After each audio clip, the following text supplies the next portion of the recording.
మంగళగిరికి మంత్రి నారా లోకేష్ హామీల వర్షం కురిపించారు. నియోజకవర్గానికి అన్ని విధాలుగా అభివృద్ధి చేస్తానని మంత్రి నారా లోకేష్ వ్యాఖ్యానించారు. మంగళగిరి ప్రజలకు అండగా ఉంటానని హామీ ఇచ్చారు. ఇక్కడి ప్రజల రుణం తీర్చుకోలేనిదని తెలిపారు. ప్రజలు తనను ఆశీర్వదించి ఎమ్మెల్యేగా గెలిపించారని మంత్రి నారా లోకేష్ అన్నారు. ఇవాళ మంగళగిరి నియోజకవర్గం ఎర్రబాలెం ఇండస్ట్రియల్ ఏరియాలో భగవాన్ మహావీర్ గోశాల సంస్థ ఆధ్వర్యంలో పునరుద్ధరించిన గోశాలను మంత్రి నారా లోకేష్ ప్రారంభించారు. ఏపీలో ఎప్పుడు జరగని విధంగా మంగళగిరి అభివృద్ధి చేస్తానని చెప్పారు.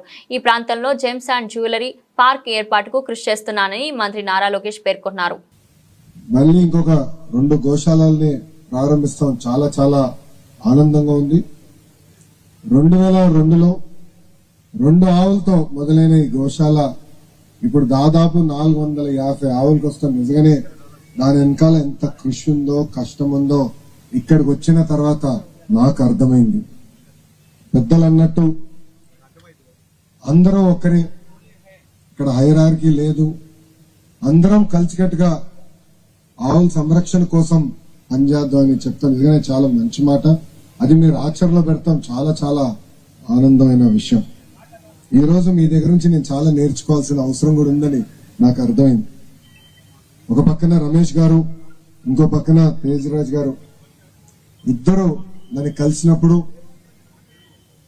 వాళ్ళు చేస్తున్న కార్యక్రమాలు, ప్రత్యేకంగా సమాజానికి చేస్తున్న సేవ కార్యక్రమాల పైన నాతో మాట్లాడటం కూడా జరిగింది.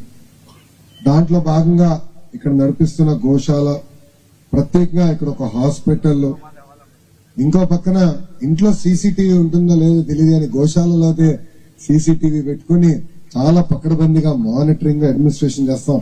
నిజంగానే నాకు చాలా ఆశ్చర్యంగా ఉంది. మేము కూడా కూటమి ప్రభుత్వం ఏర్పడిన తర్వాత పెద్ద ఎత్తున ఆవుల్ని కాపాడే లక్ష్యంతో పనిచేస్తున్నాం.